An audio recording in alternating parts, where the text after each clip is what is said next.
Let's see here. And are we live? Just waiting for this to show up. All right, there we go. Very good. Hello, everybody. We're back. Back for another week of our Goddess Bible study. Thank you, Lisa. Thank you, Tony G, for joining me here. I'm Ed Dodge. Yeah, so intros, like, subscribe, I guess all that stuff. We got a very small audience here. It's pretty much just us, so we're just going to have at it. But I wrote up on my Substack, edwarddodge.substack.com, the Lost Goddess Substack. So this week, we're going to discuss the next bit in our story. Last week, we were talking about Abraham and Sarah and their matriarchal marriage. So now we're going to continue in that vein with Abraham's grandson, Jacob. And his wives. He's married to two sisters, Rachel and Leah. And then but they also have two slave women that he also ends up with. So he has 12 sons plus some daughters. He has many children by these four women. And the 12 sons become the 12 tribes of Israel. So, and Jacob is also the guy who gets the name Israel. So he's a very important character. He's one of the core patriarchs of the entire Israel tradition. We'll talk about how he get the name Israel comes from him, so he's kind of important. But just to continue on the theme we had last week, which is that when you examine these marriages, you can see all these little details popping through from the Bronze Age matriarchy, and that speaks to how old these stories really were. So let's see.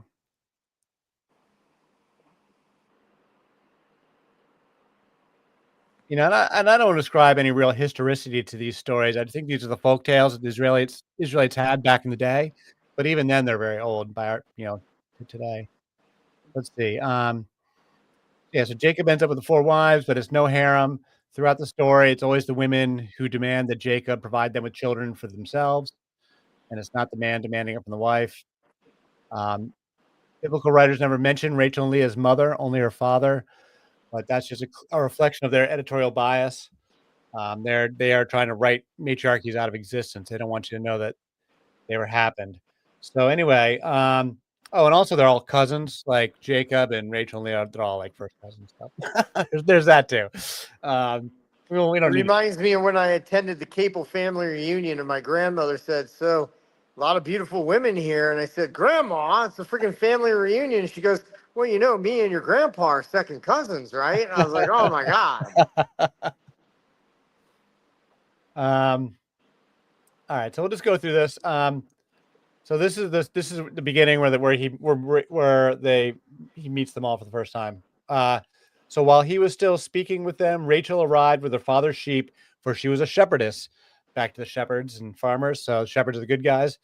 As soon as Jacob saw Rachel, the daughter of his mother's brother Laban, her cousin, with Laban's sheep, he went up and rolled away the stone from the mouth of the well and watered his uncle's sheep. Then Jacob kissed Rachel and wept aloud. He told Rachel that he was Rebekah's son, a relative of her father, and she ran off and told her father. Now Laban had two daughters. The older was named Leah, and the younger was named Rachel.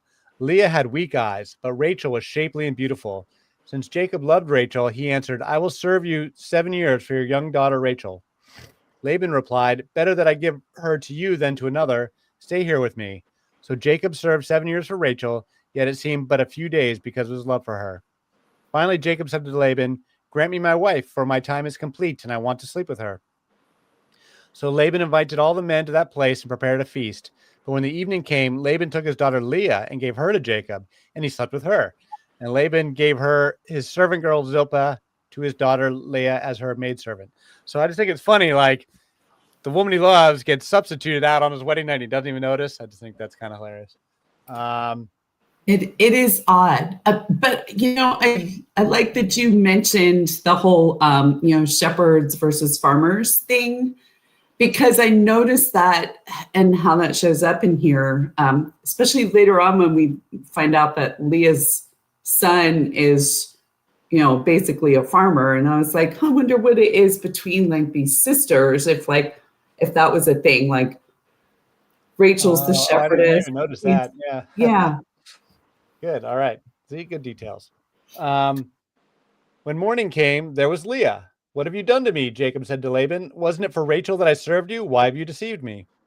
Laban replied, "It is not our custom here to give the younger daughter in marriage before the older. Finish this week's celebration, and we will give you the younger one in return for another 7 years of work." And Jacob did just that. He finished the week's celebration, and Laban gave him his daughter Rachel as his wife. Laban also gave his servant girl Bilhah to his daughter Rachel as her maidservant. Jacob slept with Rachel as well, and indeed he loved Rachel more than Leah, so he worked for Laban for another 7 years. So now this is where it gets tricky. This next section talks about how Leah was unloved, but she gets pregnant anyway. I think this is a very tricky, because I'm suggesting that Leah's getting impregnated by Yahweh. Let's just read this through first. Like in ritual sex, like in temple prostitution, which was still totally a thing in this era. So if Leah's not getting pregnant by her husband, she can totally just go down to the temple, the goddess temple, and get impregnated by the gods and have a virgin birth. Because I think that was totally normative in those days. So when the Lord, which is Yahweh, saw that Leah was unloved, he opened her womb. Yahweh opened her womb, right? But Rachel was barren. So the loved sister is barren. And Leah conceived and gave birth to a son, and she named him Reuben, for she said, "The Lord Yahweh has seen my affliction. Surely my husband will love me now." So it's like she's saying he hasn't been loving her. Again, she conceived and gave birth to a son. And she said, "Because of the Lord Yahweh has heard that I am unloved, he has given me this son as well." So she named him Simeon. Once again, Leah conceived and gave birth to a son. And she said, "Now at last my husband will become attached to me, because I have borne him 3 sons." So maybe it's Jacob's sons. I mean, so he was named Levi. And once more she conceived and gave birth to a son and said, "This time I will praise the Lord Yahweh." So she named him Judah. Then Leah stopped having children. This is also an English translation, and there's lots of translations. So I'd be curious to the part where it says, "I have borne him 3 sons." I'd be curious to see how that looks in the Hebrew. But yeah, I think that's very curious, because I am of the opinion that when they talk about virgin births in the Bronze Age, that these are women getting pregnant at the temple, and they just don't have an official father. And there's lots of famous people that were said to be virgin born, like Alexander the Great, or sometimes in stories and sometimes in real people. But I think it's just like, because they're having temple sex, so girls are getting pregnant. I was thinking about this for a while. Like, what happens to a girl who gets pregnant in ritual sex? Well, the baby belongs to her. But also, they don't talk about having a father, so it's like a virgin birth. I mean, that's what I think. That's become my theory. Well, since virgin means whole and complete unto herself, then, I mean, it does stand to reason that these women are at least operating under more matriarchal, like practices and understandings, whether they're priestesses or not. Right. Given that Laban had the big celebration, and it says very specifically there, he invited all the men. I'm like, was he passing his daughters or Leah around? I mean, you know what I'm saying? Like, could that have been part of the thing? And then that way, it's supposed to make Jacob jealous when she has a child or something. I mean, you know what I'm saying? Because goodness knows people get petty. And I never thought about that, but like in indigenous tribes, it's pretty common where multiple men will have sex with a woman because they think the sperm all mixes together and do like a batter to make a super sperm. And so, and also it also keeps the men from being jealous, because all the men think the child's there is there, so they don't fight with one another. So anyway, these are just speculations. So then back to Rachel. When Rachel saw that she was not bearing any children for Jacob, she envied her sister. "Give me children or I will die," she said to Jacob. "Give me the children." Jacob became angry with Rachel and said, "Am I in the place of God, who has withheld children from you?" Then he said, "Here's my maidservant." Then she said, "Here's my maidservant Bilhah. Sleep with her, that she may bear children for me, so that through her I can too build a family." This is the exact same thing that Sarah was doing with Hagar in the last stories with Abraham. So Rachel gave Jacob her servant Bilhah as a wife, and he slept with her, and Bilhah conceived and bore him a son. Then Rachel said, "God has vindicated me. He has heard my plea and given me a son." So she named him Dan. And Rachel's servant Bilhah conceived again and bore Jacob a second son. Then Rachel said, "In my great struggles, I have wrestled with my sister and won." So she named him Naphtali. wrestled with my sister and won. Yeah, there's really a rivalry between the two sisters. But here's another thing. What wrestled what? I mean, and then later on, wrestling comes back up, right? With Jacob. That's where the name Israel comes from. We'll get to that part for sure. The name Israel means wrestles with God. Israel. Israel means like wrestles with or contends with. Well, I'm starting to wonder if that wrestling wasn't something a little more arcane. Yeah, another part that I didn't even put this in this report about Jacob is how, he's got this brother. A big part of the story, Jacob, which I didn't talk about here, is his brother Esau. He's twin brothers with Esau, and Jacob comes out second. Esau comes out first, and Jacob comes out second. But Jacob is holding on to his heel, and that's like a symbolic thing. And then they have a very long story, but Jacob steals Esau's birthright, and he like lies and tricks Esau. Like Jacob's kind of like a rapscallion. Like it's a very interesting character to have as like the founding father of the whole culture, because like he does a bunch of like questionable things. He's a very questionable character. All right. So then when Leah was done having children, she gives Zilpah, the slave Zilpah, to Jacob to impregnate. And then there's another part where Rachel and Leah exchange a night with Jacob in exchange for some fresh fruit, which again implies that Jacob's not been sleeping with Leah. All right. So when Leah saw that, I meant to break this up into two separate things. When Leah saw that she'd stopped having children, she gave her servant Zilpah to Jacob as a wife. And Leah's servant Zilpah bore Jacob a son. And Leah said, "How fortunate." So she named him Gad. Then Leah's servant Zilpah bore Jacob a second son. "How happy I am." Woman called me happy. She named him Asher. Asher, 12 tribes of Asher, that corresponds to Asherah. And that tribe of Asher is associated with the Phoenician colonies right up on the coast where Asherah and Astarte, where all those goddesses were from. And so actually I learned that from this old, really old scholarship that pointed out that Asher is named for Asherah. And it's just demonstrating that, that goddess was part of their culture. All right, so now this is the next part. Now during the wheat harvest, Reuben went out and found some mandrakes in the field. When he brought them to his mother, Rachel begged Leah, "Please give me some of your son's mandrakes." But Leah replied, "Is it not enough that you've taken away my husband? Now do you want to take away my son's mandrakes as well?" "Very well," said Rachel. "He may sleep with you tonight in exchange for your son's mandrakes." When Jacob came in from the field that evening, Leah went out to meet him and said, "You must come with me, for I have hired you with my son's mandrakes." So he slept with her that night. Right? Doesn't that seem like they don't not normally sleeping together, right? Like Leah's getting pregnant by somebody else, not by Jacob. Leah's got more kids. Blah, blah, blah. Rachel finally has a baby of her own, which is Joseph, which becomes the most favored of the 12 sons. And you get the Joseph in the coat of many colors, and he gets sold into slavery and he goes into Egypt. That's a whole nother story, which would come next, but we're going to skip it.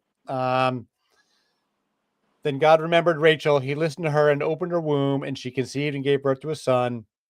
God has taken away my shame. She named him Joseph and said, "May the Lord Yahweh add to me another son." All right, so now we're done with all the kids being born. So eventually they decide to leave the homes that they've been living in. And when they leave, Rachel steals her father's household gods, like the idols, like the little idols that they had in the house for their altar. Rachel steals them. And then they lie to her father and they get away with it because he's angry. He sees that they're missing. But I include this to say that the household idols are clear evidence of polytheism. Like that's like in the 10 Commandments are like, stop making idols. And here they are, they have idols. Like, so clearly they were polytheistic at this era. This is just, all right. So when Laban was out shearing his sheep, Rachel stole her father's household idols. Moreover, Jacob deceived Laban, the Aramean, by not telling him he was running away. So he fled with all his possessions, crossed the Euphrates, and headed for the hill country of Gilead. All right, now here's a story of where he wrestles with God, which is like on this journey in the middle of the night for reasons that are completely unexplained. And they're just out camping. It says, during the night, Jacob got up and took his 2 wives, his 2 maidservants, and his 11 sons and crossed the ford of the Jabbok. He took them and sent them across the stream along with all his possessions. So Jacob was left all alone, And there a man wrestled with him until daybreak.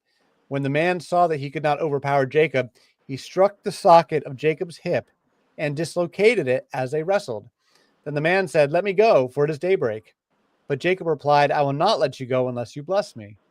"What is your name?" the man asked. "Jacob," he replied. And this is the important part.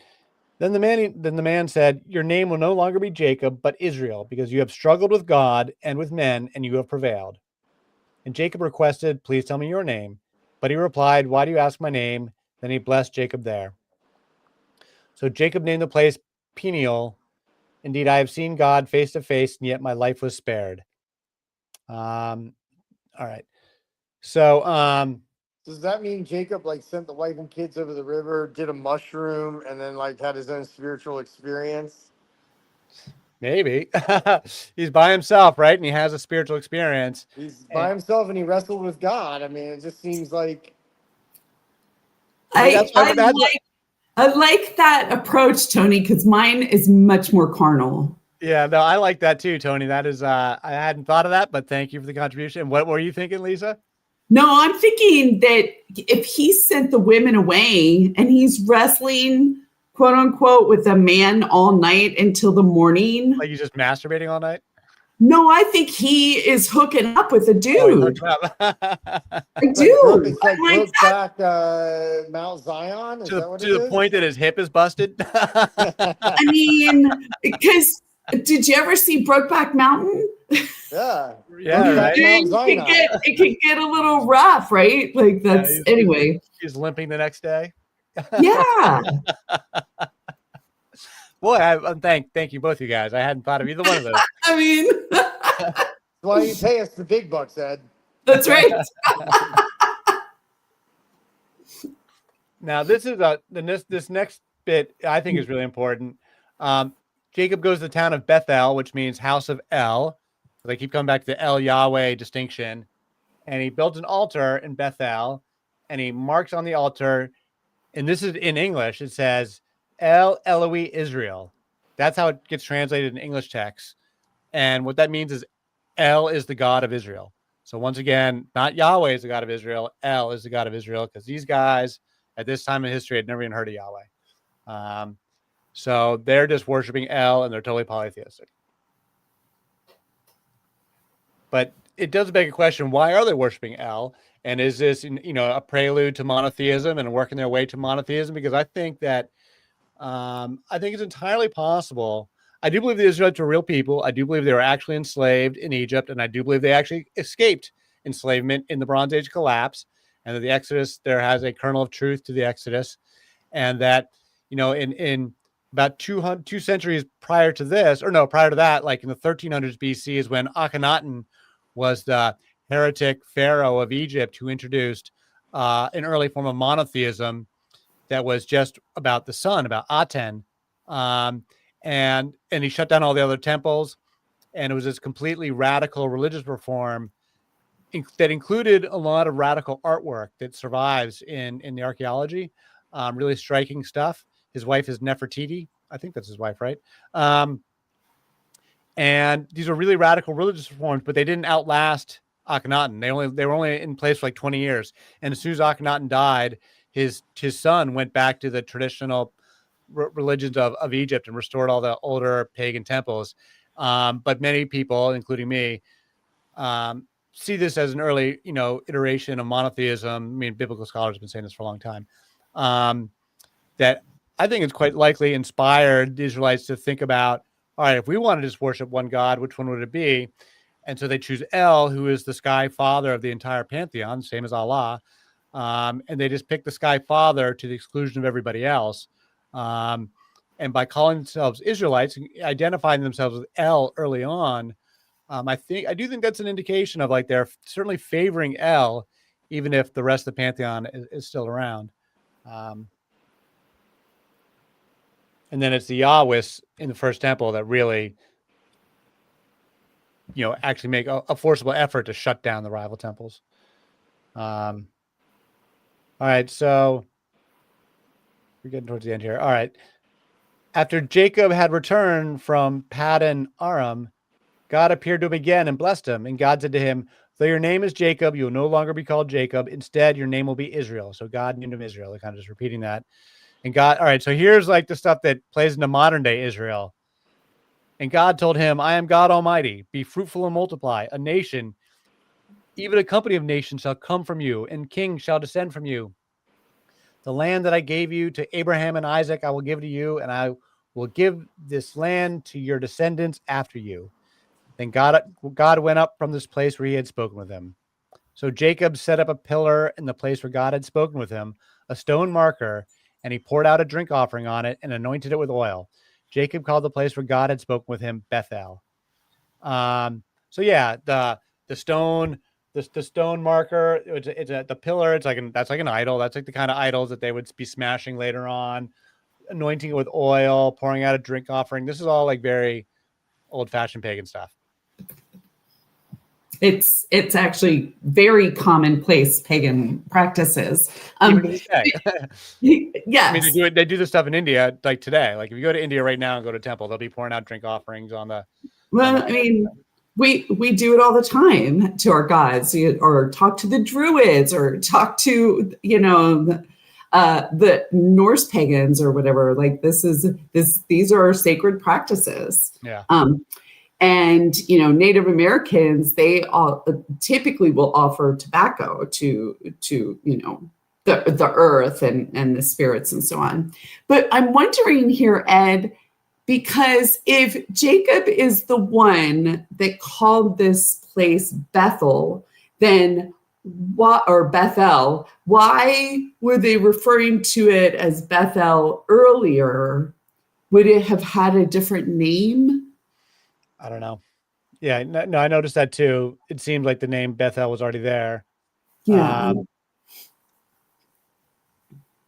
So maybe it's a contradiction. I don't know. Like these stories are stitched together, or maybe it's a translation too. I'd have to dig in more to have like an etymological answer for that. But Bethel's a real town. Like Bethel still exists in Israel. It's like a real town today in Israel. Like it's real. So I don't think it ever went away. So it seems to me that the drink offering still persists today in Compton when the homeboys pour a little bit of the malt liquor out for the brothers who couldn't be with them anymore, right? That's a drink offering. Sure. Yep.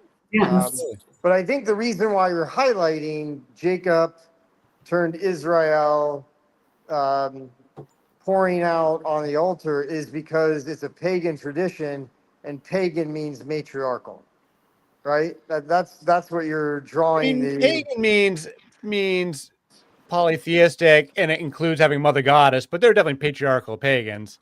So I wouldn't make that completely exclusive, but definitely the difference between pagans and monotheists is the presence or not of the mother goddess for sure. And so part of the reason why you're highlighting the El worship versus the Yahweh worship is that if you're worshiping El, you're polytheistic. If you're polytheistic, then you're matriarchal. And so while the story highlights this man who gets passed around like a prostitute, again, life's not that hard. It's that you're showing that even though they've edited it to have this central patriarchal figure, there's still these symbols that say, well, yeah, but he's in a matriarchal society. Is that? Yes, matriarchal and polytheistic. Both. Okay. I would not make matriarchal and polytheistic are not exclusively linked to each other, but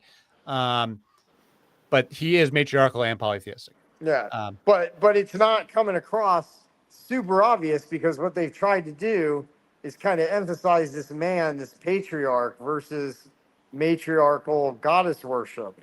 But you can pick up on these little, hey, wait a minute, they revised this to try to elevate the man, but they're still polytheistic. They're still following pagan traditions. So there probably really is still a matriarchal aspect going on here. Then. Yeah. They were definitely they were like, I associate the matriarchy with the tribalism, with living in a tribe versus living under kingship. And so the patriarchy comes in, after King Saul and King David, a couple centuries later.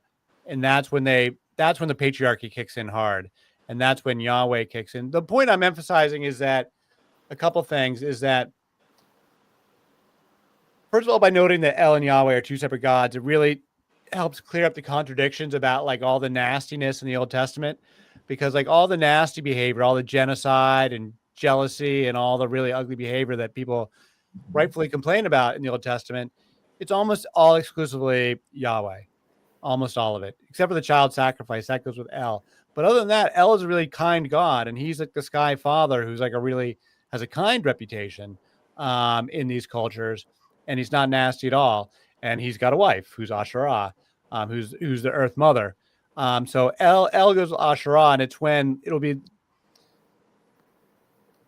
centuries later that these stories get revised by the followers of Yahweh to make Yahweh and El into one single God. I mean, like that is what they're trying to do when they write the book, is fuse them together. But if you're very careful and scholarly about it, you can pick it apart in certain passages where you just get these vestiges left over from the oldest bits. And it really stands in contrast to like the way, Christians read the Bible typically, which is that it's all written in one voice by like, more or less one author, and it's like a singular voice. And then people read it and they're like, this is so confusing. Why there's all these contradictions all over the place? And then you're taught that, well, that's just because God is a mystery and you're not supposed to make any sense. That's pretty much what I got taught. That's the message I got in church, was that, it's not supposed to make sense. It's meant to be baffling because God is mysterious. But it's actually less baffling when you see that these are multiple stories stitched together. And there's multiple gods being stitched together. Then the contradictions start to fall away. And it's, to me, much less baffling. So other than outright revision, if we're in a matriarchal society, why do we keep hearing about the father giving away the daughters? Why don't we hear about the mother? Yeah, that's the biblical writers. Like that's the biblical writers' editorial privilege, just not mentioning her. I mean, that's the main thing. That's one of the main things they do by getting rid of the matriarchy, is to simply not mention them at all. The less you talk about the ladies, the better. And if they could have written them out of the stories completely, I'm sure they would have. But they just minimize them at every turn, and we'll really see that when we get into Moses and Miriam. Moses' sister Miriam. So his brother is Aaron and his sister is Miriam, and they lead the Exodus. And Miriam is like the prophetess and the leader of all the women, and she's really important. But she gets clearly just excised out of the story, and we will get to that in a later chapter. But it really is really glaring with Miriam. You can really see that she was at one point, really important, and then later on she just gets just disappears from the story. So this is the end here. The sons of Leah and Jacob had 12 sons.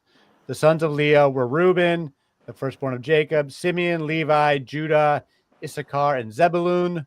The sons of Rachel were Joseph and Benjamin. The sons of Rachel's maidservant Bilhah were Dan and Naphtali. The sons of Leah's maidservant Zilpah were Gad and Asher. These are the sons of Jacob who were born to him in Padam Aram.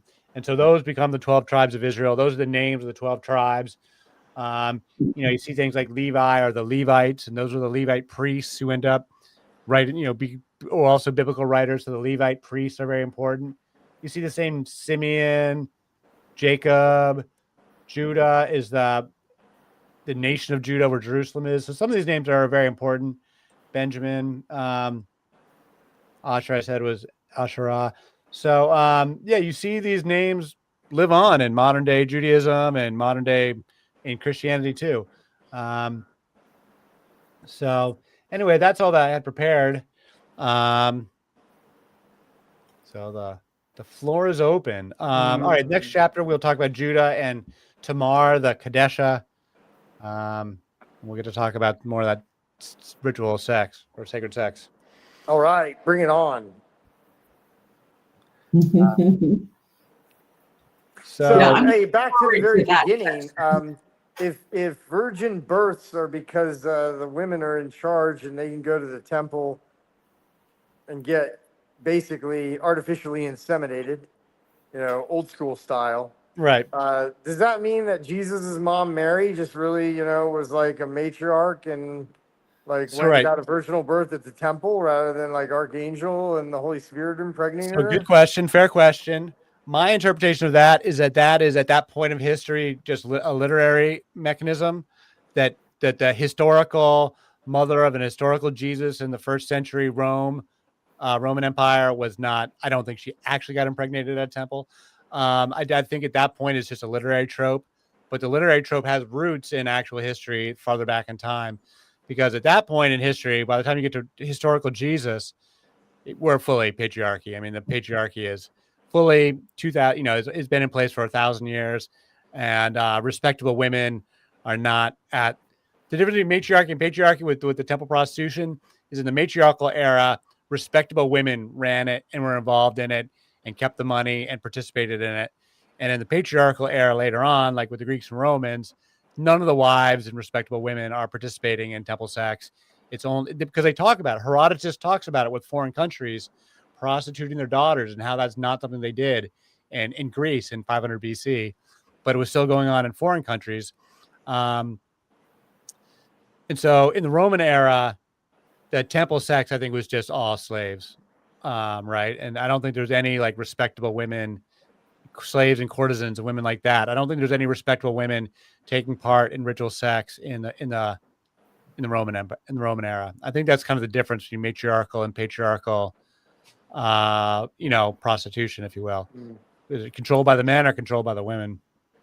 So does it make sense that they would talk about Mary, mother of Yeshua, as being virgin because they like want this to be an immaculate conception by God, versus like it's like she got pregnant by some miracle, but then all of a sudden she's also got this husband, Joseph. So like, I mean, we will get to Jesus in a big way when we get there, but I'm happy to have this discussion. I love the whole thing because as far as I'm concerned, when I read the Jesus story now, I see him as being raised by the mother, because like this is what Goddess traditions are all about, resurrections.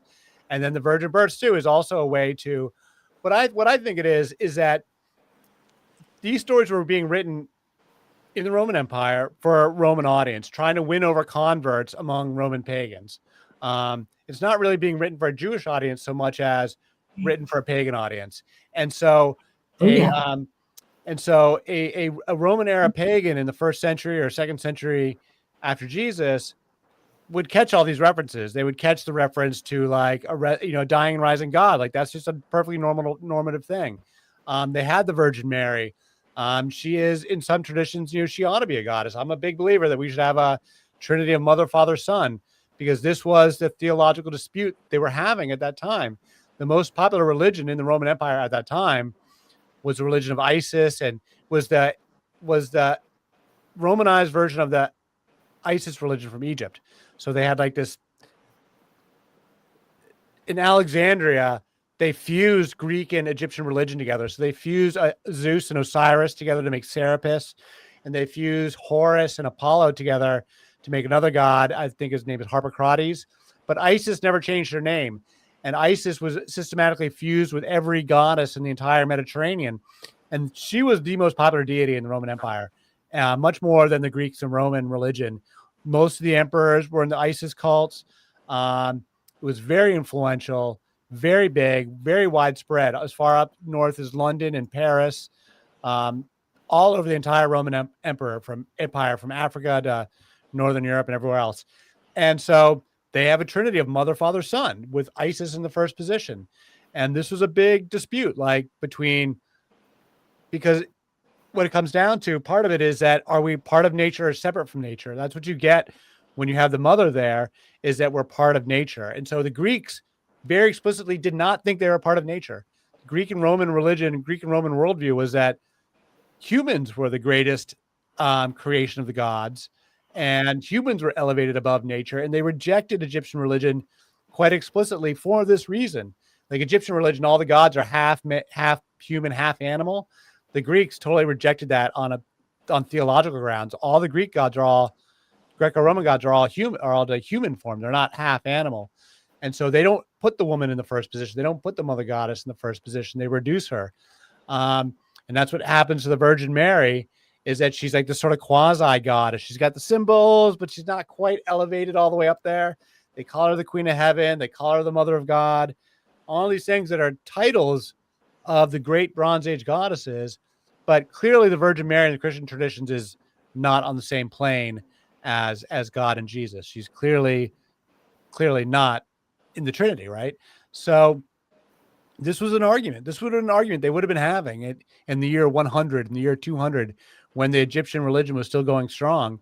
And so I think there's, but they're trying to win over converts to Christianity. So a lot of these stories are written. I mean, Christianity is very much a blend of Judaism and paganism, like 50-50. I really think so. And so there's all this stuff in there, especially when you look at Mary and the virgin birth and the resurrected God, that are like just straight out of old school pagan traditions. Also the Eucharist, like drink of my blood and eat of my flesh, like that is not a Jewish thing. Like no Jew would invent that tradition, or who knows if Jesus even did it. Like that's not something that Jesus would have been, or that a Jew would have been doing. It would have been something else. Beautiful. Guys, I gotta love you and leave you because we're gonna wrap up and head out of the space that we're in right now. Okay, we don't need to have this one be real long either. I don't have like a whole lot to say. We kind of hit the same theme last week too. So I thought this was one of the better discussions that we've had so far. I appreciate it. right. Maybe well, I'm happy maybe to I'm stay getting on. deeper in my goddess knowledge, a little braver in my masculine throat chakra here. I'm not as outnumbered by all our goddesses on the call anymore, so I feel more equal, Well, any talk of paganism and like animism, polytheism, I'm here for it because that's my path. That's my path. Well, we can keep talking. There won't be one before you go, Tony. We won't be here next week because I'll be traveling again, but 2 weeks out, I think. Excellent. I love it, Ed. Keep it up. Great being on with you, Lisa. Have a wonderful night. All right. See you, Tony. Good night, Tony. Bye-bye. You want to stay on, Lisa, or do you want to wrap it up? We can keep chatting. Yeah, I mean, we can still keep trying to like go back and forth or whatever, but it is really clear. And this is so established, and anybody who's really paid attention to history knows that, so much of Christianity, therefore so much that's in the Bible, Old Testament, like it's about paganism, and that they're trying to, ultimately veer people away from paganism, polytheism, and into worshiping the one God that, quote unquote, who obviously is kind of a dick.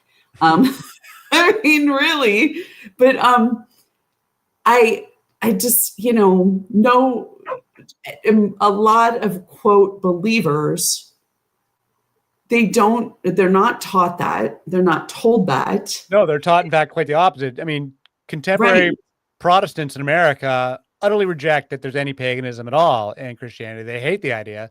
And they will say quite out and out, like, there's no paganism here. It's all 100% Judaism, which is like, obviously a cope. Like, that's just not true. You can it doesn't take much of a digging in to see there's paganism all over the place, or that so many stories of Jesus are, like the water and the wine story is like verbatim a Dionysus story. And there's a whole heap of them, Well, even changing Yeshua's birthday to coincide with the rebirth of the sun from the goddess. All right. A springtime resurrection festival and a wintertime, equinox festival, like.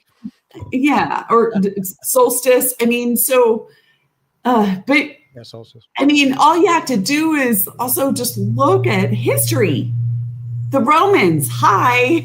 I mean, it's like, it's a little frustrating. And, certainly with the events of the last week and a half, 2 weeks, a lot of people are just coming out and just professing that they're a Christian, and, it's kind of over the top, more than typical, right? People like I've been saying for a long time now, the 21st century is going to be a battlefield of religion. and that liberalism and atheism, they're doomed. Like the atheists are doomed because they have no organization, they have no vision for what they want, they have no strategy, they have no coherence. They're utterly intellectually incoherent, intellectually and morally bankrupt. Frankly, the atheists are, and they're doomed. And into the breach is coming the Christians and the Muslims and the Jews, and they're on the march. And the Charlie Kirk murder, it was an awful murder, is galvanizing a lot of Christians, like in a very, very, very big way. And people are turning out in droves. That I saw a stat, someone was just saying that the funeral the other day was like the biggest single funeral in the history of the United States. Like, is that there was like 200,000 people present? So, yeah, I thought I saw it was about 140,000, and they raised money and they sold merch. One USA is going to be bigger than ever. It essentially was like a political rally, but I feel like it cemented this like marriage between the far right and like, you know, Christian nationalism. I feel like that it was kind of like their marriage ceremony. I've also been saying for quite a while now that after Trump comes the Christians. Whatever comes after Trump and the Republican Party, it's going to be Christianity. I'm not sure which person it's going to be, but everybody outside of Trump is his own thing. Everybody else, they're all hardcore Christians. And like when I try to explain some things to people and even point them to say like the Gospel of Thomas or the Gospel of Mary Magdalene, as like, hey, if you really want to, you know, engage more directly with things that Yeshua said and taught, you should look there. And of course, they don't know that those things existed.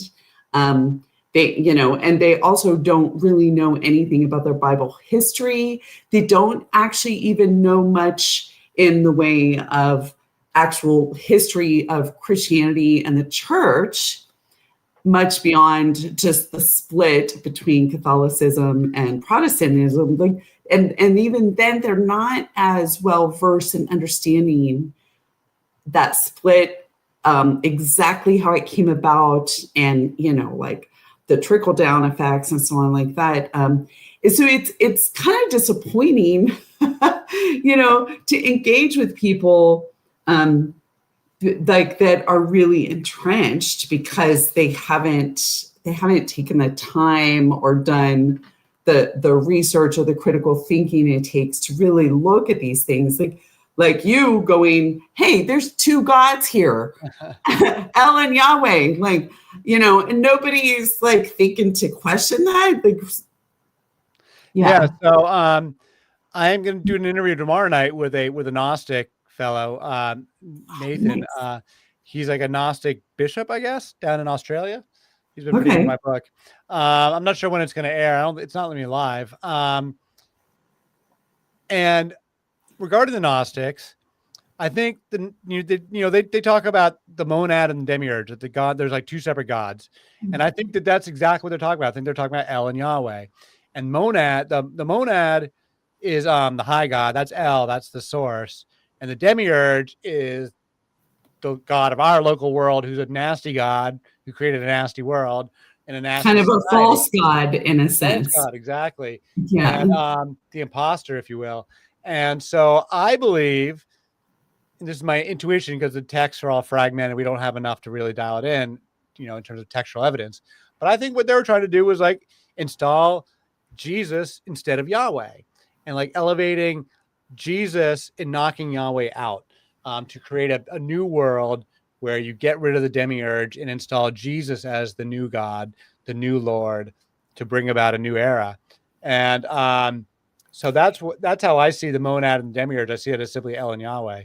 And don't I understand correctly too that Gnosticism recognizes the divine feminine?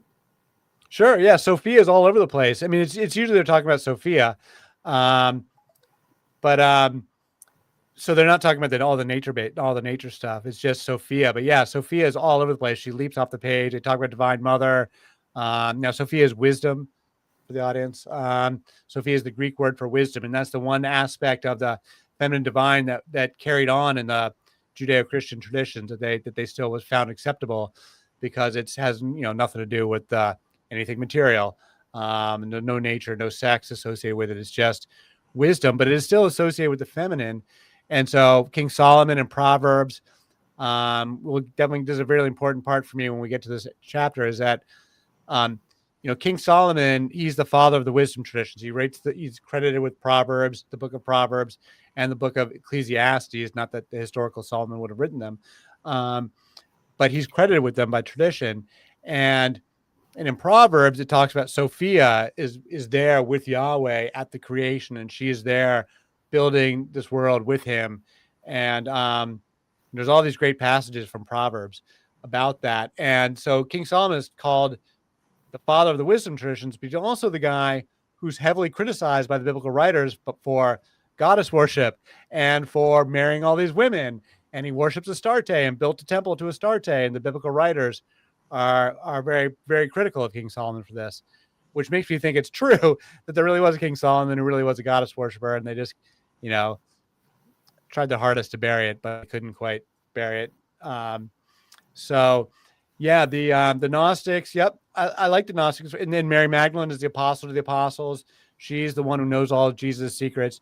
And in the Gospel of Mary, she has a big argument with Peter. Like, this is like, to me, this is such radical stuff, that she literally has like a shouting match with Peter over like who knows Jesus' secrets and who does Jesus really love the most. Mm-hmm. And so it's pretty telling that in, Orthodox Christian traditions, it's not Mary Magdalene there at the heart of things. She's shunted off to the side. But for the Gnostics, she was el numero uno. She was the number one apostle. And so right. I'm down with that kind of church. I'm down with Mary Magdalene as the apostle to the apostles and a Trinity of Mother, Father, Son. That's a church I could go to. And that they tried to turn her into a prostitute, but then everybody is like reading into that to say, well, actually, she was a Kadesha, or she was a temple prostitute, like she was a priestess. There's a lot of people that are saying and believe that she was actually a priestess of Isis and in the Isis lineage. She totally could have been. I mean, historically speaking, it never actually says she's a Jew. It never, nowhere in the text does it say Mary Magdalene, the Jew. It says Mary Magdalene, who had 7 demons thrown out of her, which to me is a reference to, these pagan traditions. So I definitely think she could have been, and some of these traditions were all around. It's not like they wouldn't have been familiar with them. They were all, these were, hell, they lived in Palestine. They're right next door to Egypt. These temples would have been all over the place. So they certainly would have been familiar with them. And so I think a big part of Christianity is sexual chastity. And so I think a big part of what makes why Christianity was popular in the Roman Empire, because it grew with women first, with respectable married women were like the first people to set up churches. That's who Paul was hanging out with. And so why would Christianity be appealing to like respectable married women? And I got to believe that that sexual chastity is a big part of it, because this is an era where, as I was saying, respectable women are not allowed to participate in any kind of sexual activities. They're completely locked down, but their husbands are free to do whatever they want. Now, for the first time, you've got a new religion saying that God to tell the men to keep it in their pants and tell the men to have the same sexual chastity they expect of their women. That at that time was a very novel teaching. And I can perfectly understand why that would be appealing to respectable middle-class married women in the Roman Empire, that they can encourage their husbands to stay home and not hang out at the temple brothel. Well, yeah, they were having orgies and Roman men could do whatever they wanted. Lots of debauchery.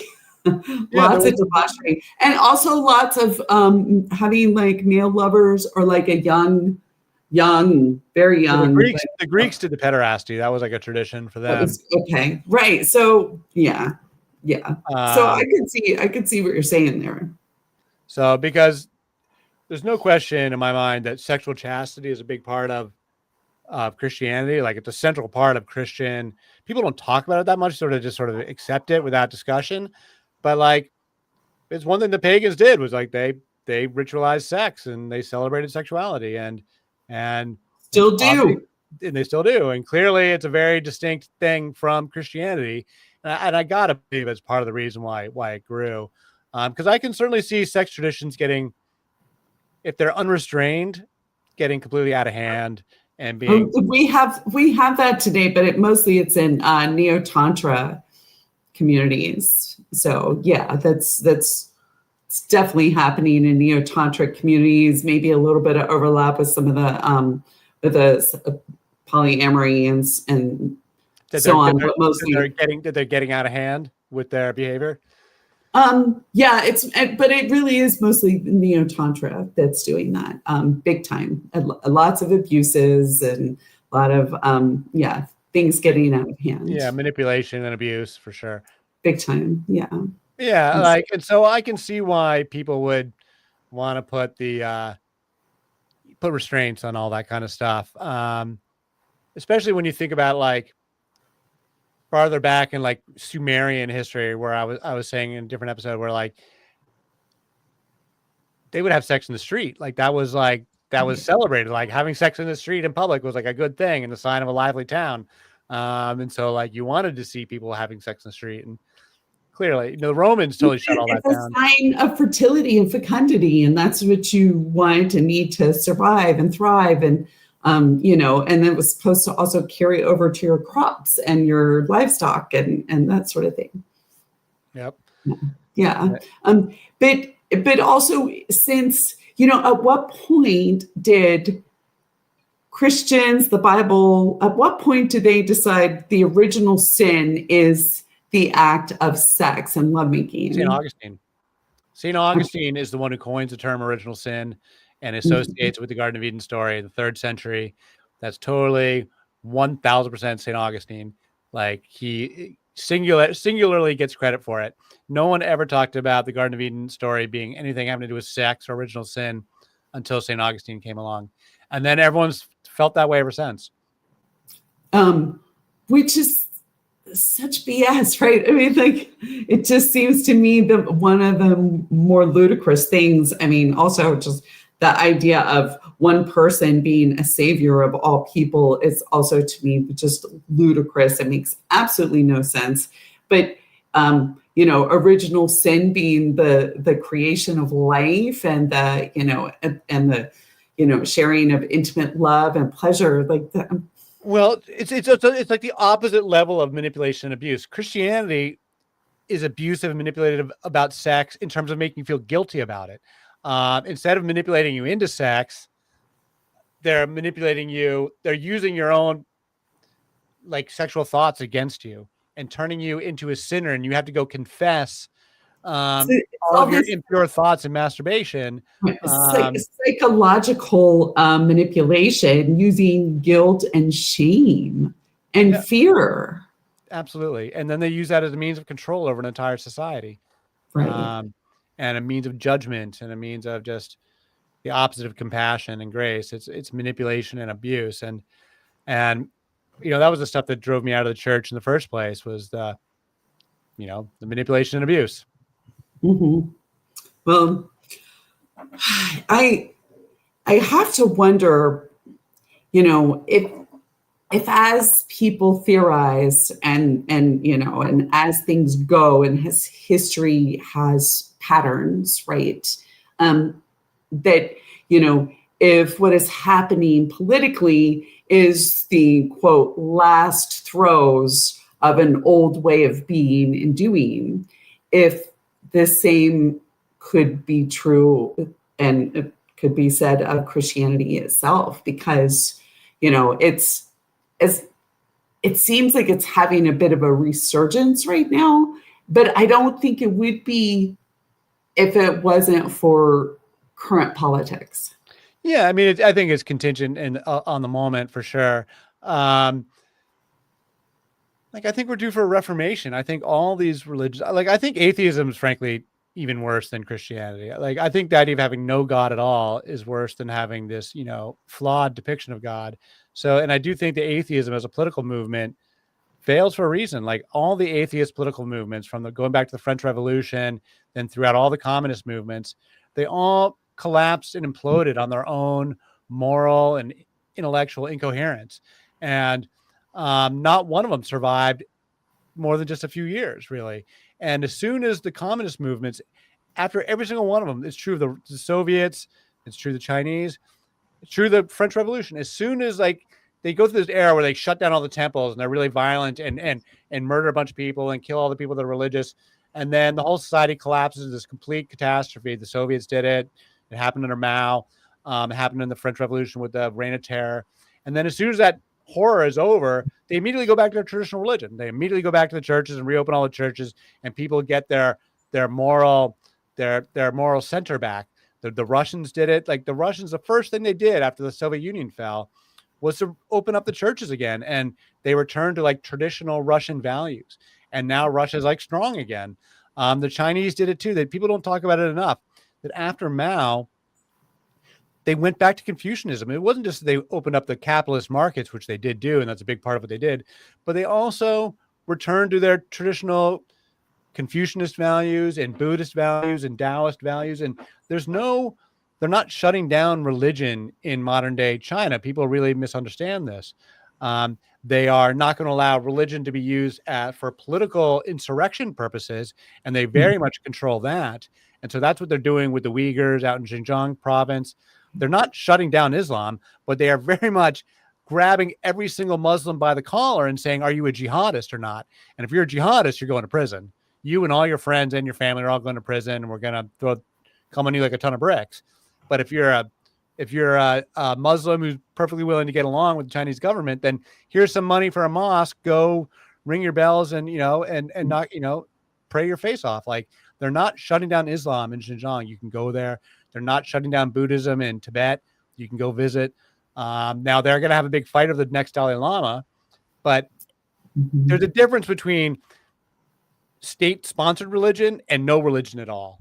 And so what China is doing now is having state-approved religion, but that is totally the opposite of what Mao did, which was to have no religion at all.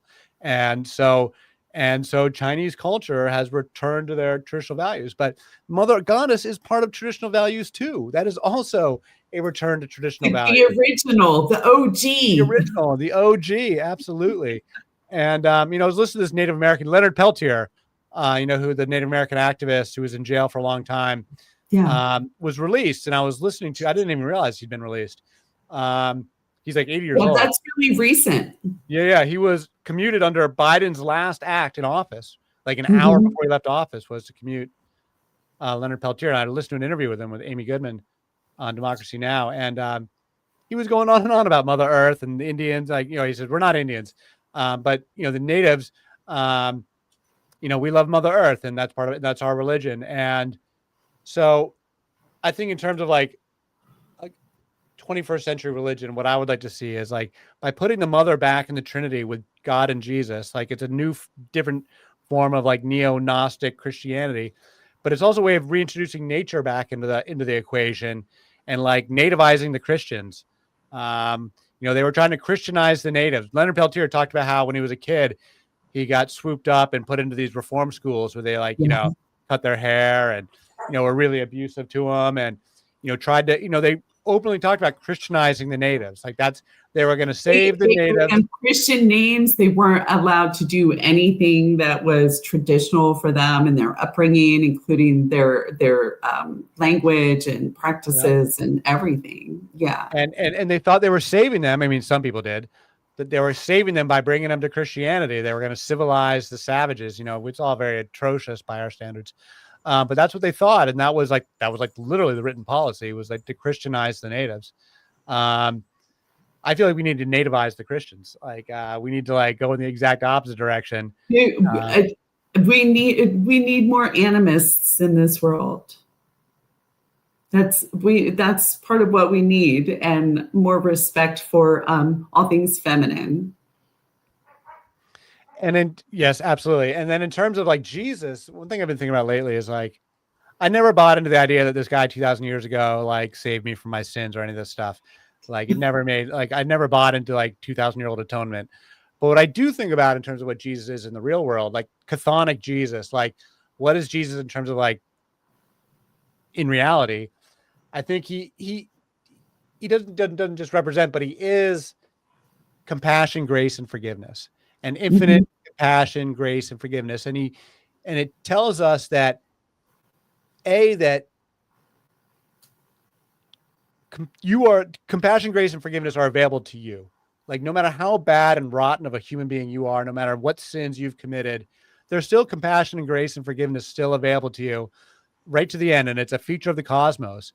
And at the same time, you are also capable of offering infinite compassion, grace, and forgiveness towards others as a human being, as a divine spark of that spark of the divine within you empowers you to have compassion, grace, and forgiveness.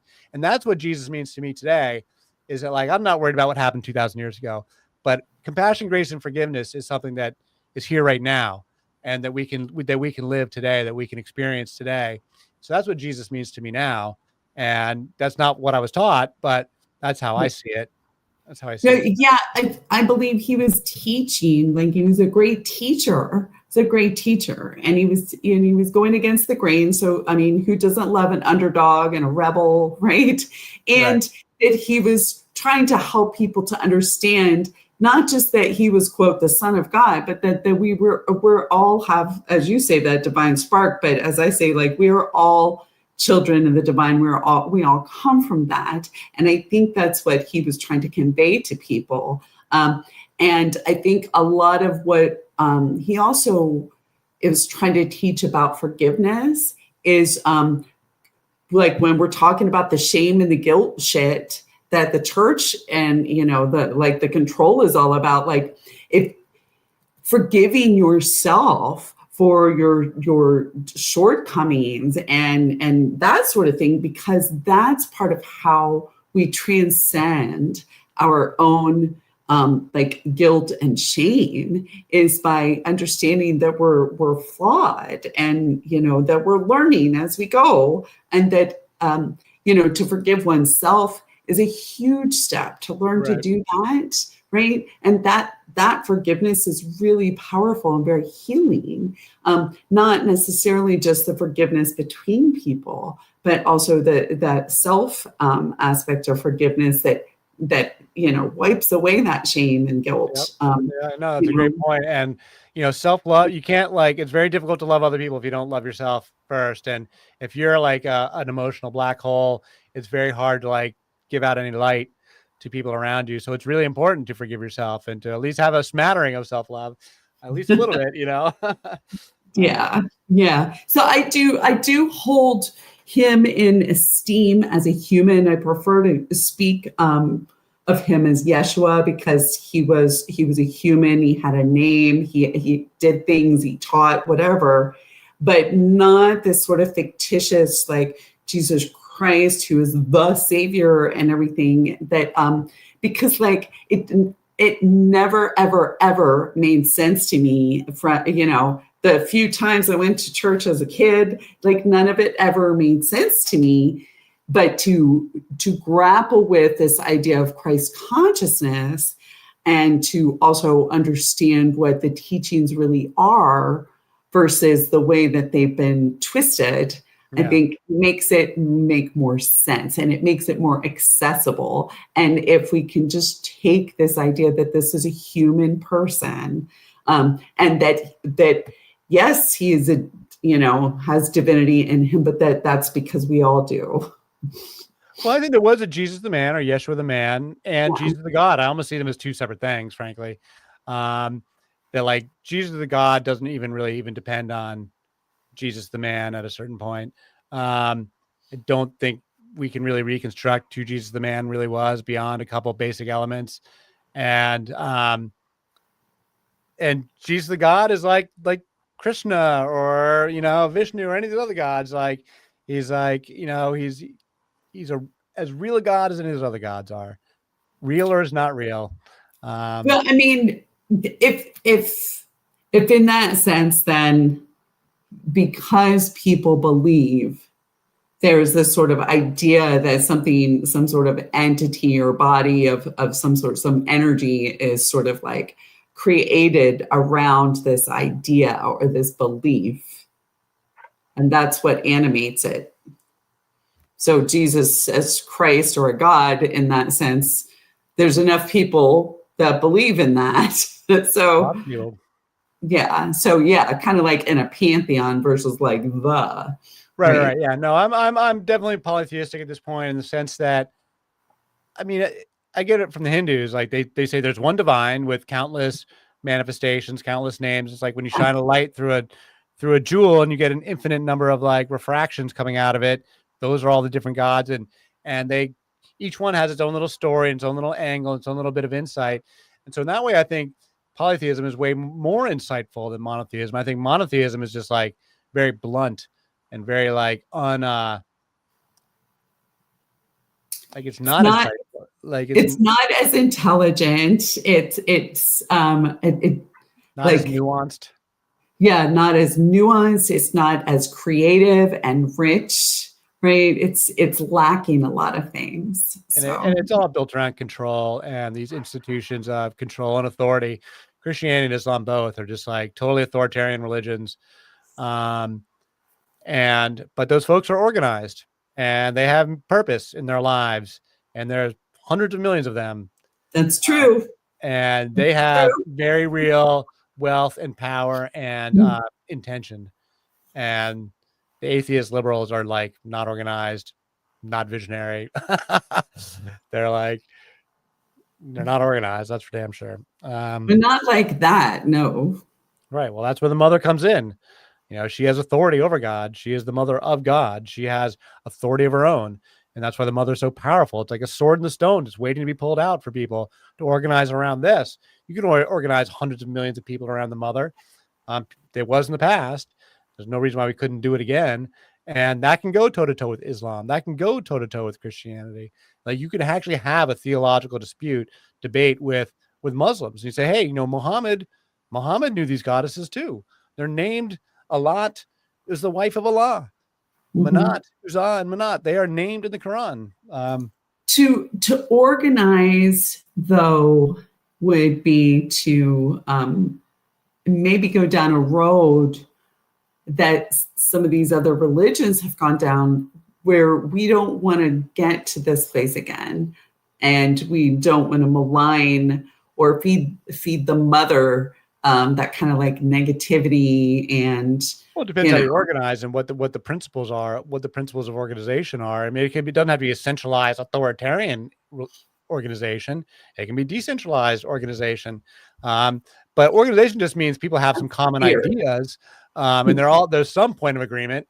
It doesn't have to mean like authoritarian institutions, but people need to organize, and our political parties and labor unions ain't going to get us there. Because the Christians are coming. They got an army. They got many armies. And the Muslims are armed too. You know, they're coming. They certainly came out with, you know, like declaring war in the last week and a half, 2 weeks. There's a lot of them declaring war. I'm like, against who? Against what? The atheists. And I got all kinds of weird, different and nebulous answers.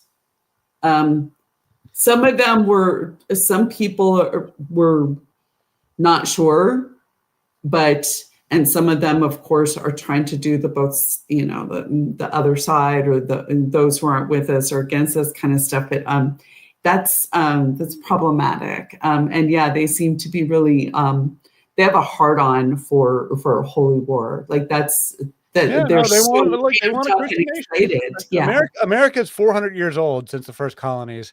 And for the first 200 years, the big dispute in this country was not about race.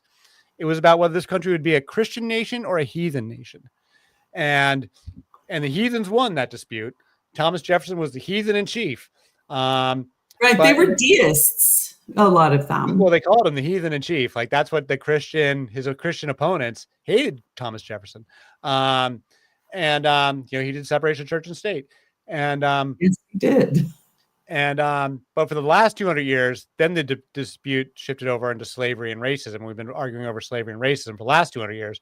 But the Christians never gave up their ideas of having a Christian nation. They never dropped that fire. That fire's been burning for 400 years, and they still want it.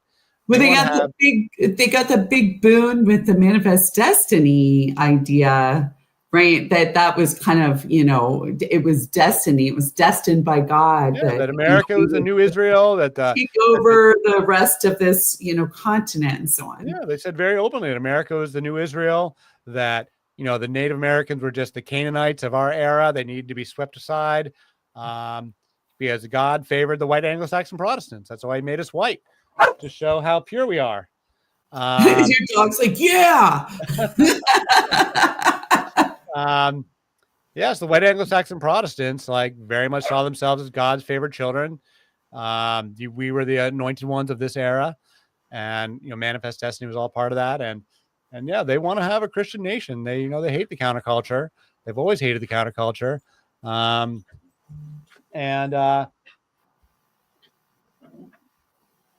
Yeah, they've got some pretty burning ambitions. And then Israel is obviously at the heart of all this stuff. I mean, what's happening? I mean, this is their moment. Decades of planning are coming to this god-awful, genocidal, maniacal war that they're waging all across the Middle East. It's not an accident. It's been in the works for a very long time, and it's playing out by their playbook. Not every single page, but right. This is the playbook. Ultimately, it's thousands of years of war. It's thousands of years of war. So yeah. Well, I don't know how we're going to heal and fix it all, though. That's what we. In the near term, it's all about ride out the storm. That's the way I see it. I don't think I'm a fighter myself, so yeah. Not just ride it out, but fight it out, and not in a we're at war, but in a I'm going to resist and I'm going to call it out and I'm going to hold it up and I'm going to say, look, yeah. I mean, I want to be a part of what comes next. I'm not here for the Christian nationalists. I want to be part of the Divine Mother. I want to start getting some Christians. Some of these Christians would be open to it. Some of the more radical, Christians would be open to this stuff. It's hard. It's really been a really difficult conversation for me to have, though, because I've tried to engage with Christians.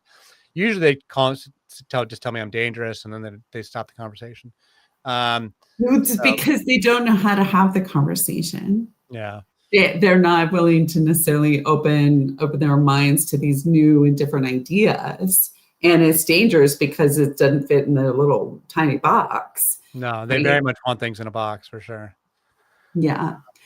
I find that when people who are Christian encounter my work, whether I'm, typically it's going to be me presiding over a wedding or maybe a memorial, that they're not quite always sure how to take it when I'm presenting and, and I bring this energy and I, speak in terms that they understand.